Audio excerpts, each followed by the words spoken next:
अमिताभ बच्चन को नवाजा गया लता मंगेशकर पुरस्कार और मास्टर दीनानाथ मंगेशकर अवार्ड से। इस मौके पर अमिताभ बच्चन, ए.आर. रहमान, रणदीप हुड्डा, अशोक सराफ जैसे कई कलाकार मौजूद थे और साथ में मंगेशकर परिवार भी था।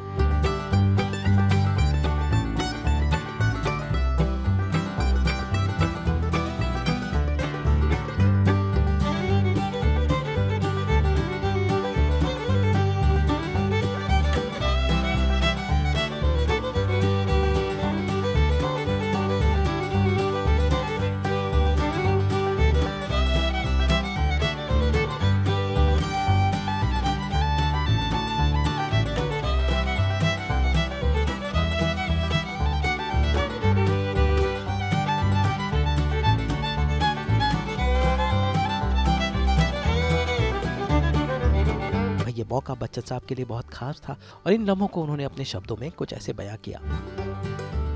मंच पर उपस्थित सभी महानुभाव,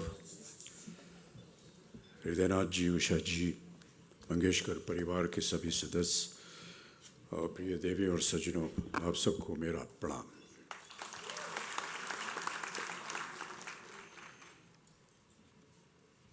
ये मेरे लिए बड़े सौभाग्य की बात है कि आज का ये पुरस्कार मुझे समर्पित किया गया है, लेकिन जैसा कि अभी बताया गया, मैंने सदा अपने आप को इस योग्य नहीं समझा कि इस तरह का पुरस्कार मुझे मिले। हृदयनाथ जी ने बहुत प्रयत्न किया था कि आज मैं यहाँ उपस्थित हूँ और काफ़ी सालों से उनका ये प्रयत्न था। पिछले साल भी उन्होंने मुझे आमंत्रित किया और दृष्टता के लिए क्षमा चाहता हूँ हृदयनाथ जी। पिछली बार तो मैंने बोल दिया कि मैं अस्वस्थ हूँ इसलिए नहीं आ पाऊँगा। दरअसल मैं स्वस्थ था लेकिन आना नहीं चाहता था। तो अब की साल मेरे पास कोई बहाना नहीं था, इसलिए मुझे स्वीकार करना पड़ा। कुछ बातें जो है मैं आपके साथ हिंदी में कर रहा हूँ। ऐसे ही एक कार्यक्रम में मैंने जब हिंदी में बोलना शुरू किया तो इधर ही जनता से आवाज़ आई, ये मराठी मराठी। तो मैंने हाथ जोड़ करके उनसे क्षमा मांग ली और कहा कि मराठी शिकत आए और बच गया। लेकिन ये जो वाक़या हुआ था इसको 10-12 साल हो गए हैं और अभी तक मैं मराठी नहीं सीख पाया। पहले समय नहीं मिलता था, अब वृद्धावस्था में थोड़ा सा समय मिल रहा है, इसलिए मैं प्रयत्नशील हूँ कि मराठी सीखूं।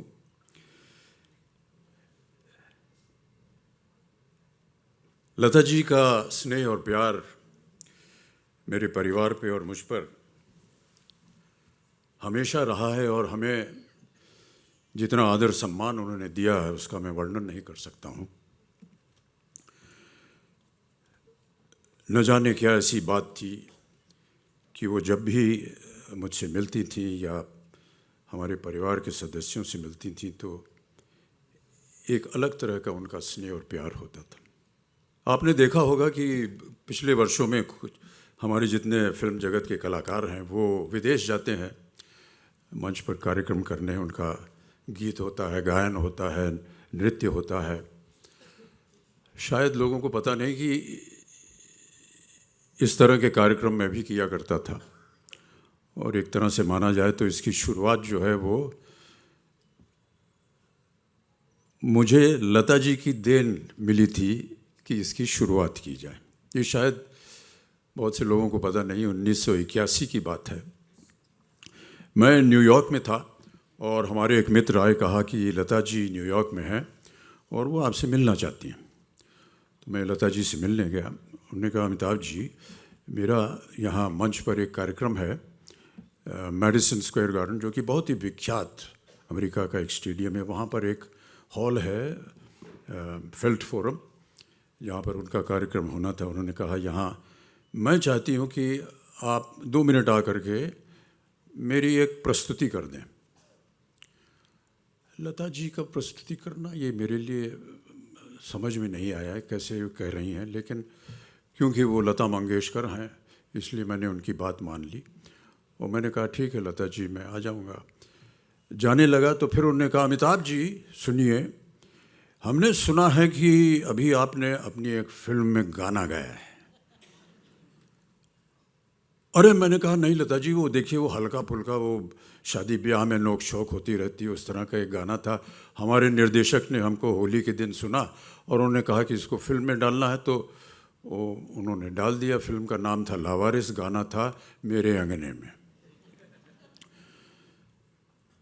अब हमारी हालत बहुत ख़राब हो गई क्योंकि हमने पहले कभी ऐसा किया नहीं था। लता जी ने आग्रह किया तो हम गए और बड़ी कठिनाई से हमने किसी तरह वो गाना वहाँ गा दिया। जनता में कुछ लोग जो थे वो ताली वाली बजा दिए, कुछ लोग खड़े होकर के नाचने लगे। जो हमारे मित्र थे उन्होंने ये देखा, उन्होंने कहा भाई साहब अब हर साल आपका कार्यक्रम होगा अलग अलग देशों विदेशों में, और इस तरह ये कार्यक्रम शुरू हुआ। ये 80 के दशक की बात है, तो इसका श्रेय जो है ये लता जी को जाता है। तत्पश्चात लता जी के साथ मंच पर उपस्थित होने का सौभाग्य हमें कई बार मिला और कई बार उनके साथ एक परफॉर्मेंस भी था, वो भी किया। लता जी के बारे में कई बार हम लोग सोचते हैं क्या है, और एक बार मैंने अपने पूज्य बाबूजी से पूछा कि लता मंगेशकर के बारे में आप कुछ बताइए। उन्होंने केवल एक शब्द कहा, शहद की धार।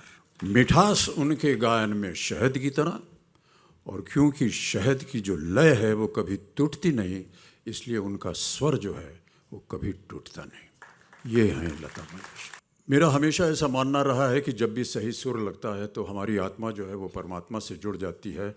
ये जो डोर है जो हमारी आत्माओं को परमात्मा के साथ जोड़ती है, ये है लता मंगेशकर जी का स्वर। जितनी बार उनके सुर को आप सुनेंगे तो आपको लगेगा कि उन्होंने आपकी आत्मा को परमात्मा से जोड़ दिया, एक ऐसी डोर से जो सदा झंकृत होती रहती है। इस उपलक्ष्य में मुझे लगा कि मुझे उनके बारे में थोड़ी सी कुछ और बातें कहनी चाहिए। तो हमारे एक मित्र हैं, उनसे मैंने कहा कि भाई साहब ऐसा कार्यक्रम है, हमको कुछ बोलना पड़ेगा, तो हम लोग मिल करके कुछ लिख सकते हैं क्या? तो उन्होंने और हमने मिल करके एक छोटी सी चंद शब्द लिखे हैं। अगर आपकी आज्ञा हो तो उसको मैं पढ़ के सुनाना चाहूँगा। ये जो शब्द है इसको एक शीर्षक भी दिया हुआ है, और शीर्षक है आकाशाची सावली। आकाशाची सावली। काळच्या त्या ज्वलवंत वाळूवर अनवाणी चालत होतो मी, पुढच्या पावला पलीकडे पाहण्यास अक्षम। कारण काय की ते अशक्य होते, वेलच नव्हतं। तेव्हा कार्ययच उद्देश होते आणि कार्ययच कर्म होते। हेतु काय, कर्तृत्व काय, सिद्धी काय, सगळे एकच होते। अशा प्रकारे आयुष्य जात असताना त्या रणरणत्या उन्हात आकाशाची एक सावली मला लाभली। त्या आकाशाचे नाव लता मंगेशकर।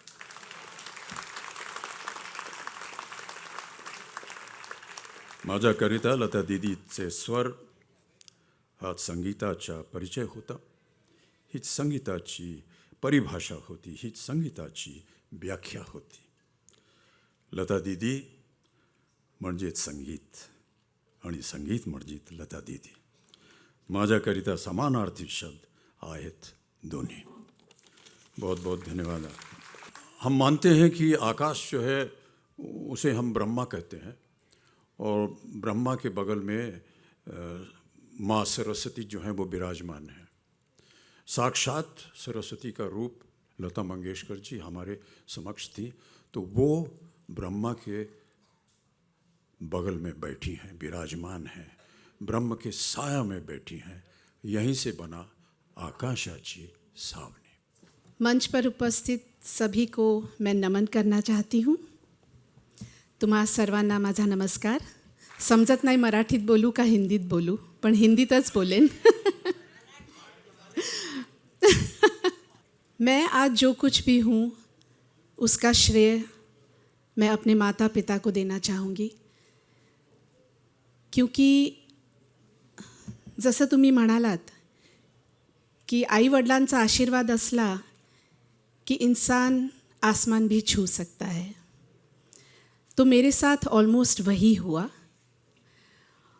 और मंगेशकर परिवार की एक श्रीमती आशा भोसले आज मैं जो कुछ भी हूँ उनकी बदौलत हूँ. वो मुझे इस इंडस्ट्री में लेकर आई. और एक और बात मैं आप सबसे कहना चाहूँगी कि 10 साल पहले मेरे पिताजी पंडित पंढरीनाथ कोल्हापुरे को भी दीनानाथ मंगेशकर पुरस्कार से नवाजा गया, उनके गायन के योगदान से की वजह से.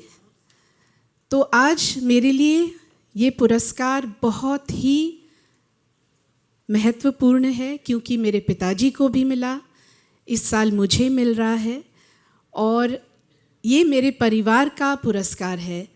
तो मी खूपच विनम्रतेने हा पुरस्कार स्वीकारते. तुम्हा सर्वांचा खूप खूप धन्यवाद.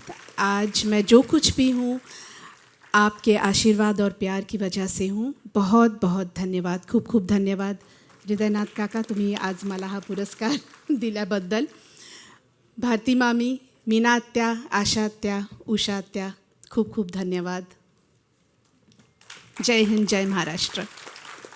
The praise, which was a bit hard to swallow. I'm a bit jittery, but thank you very much.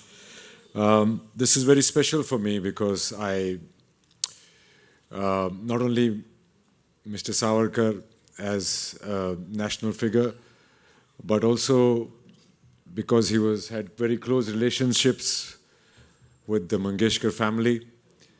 And Mr. Dinanath, Master Dinanath ji, was his close friend, and amongst the many films he produced and directed, he also did the play written by Veer Savarkar, and also participated in many intercaste functions or occasions where Mr. Savarkar's whole endeavor of removing the caste system from our society, much to the objections of his wife, and even Mr. Hridaynath sir also suffered for his song that he did in All India Radio called Sagara Pran Tadmadla, for which he was suspended, right? So it was a great task. It was a great difficult task for anybody who was associated with Mr. Savarkar, and Mangeshkar family has been very closely related to him. And I'm very grateful for this validation. And this is for everybody who has come in contact with Mr. Savarkar due to my movie and the great art and culture that has been the epitome of the Mangeshkar family. And this is a great honor for me. Thank you very much. Master Dinanath Mangeshkar award 2024 और लता मंगेशकर पुरस्कार देश के दिग्गजों को सम्मानित करता है, और इस मौके पर इंडस्ट्री के ढेर सारे लोग मौजूद थे और साथ में मंगेशकर परिवार भी. यानी कुल मिलाकर ये बहुत खास लम्हे थे जो हम आपके लिए समेट कर लाए. मुंबई से ब्यूरो रिपोर्ट.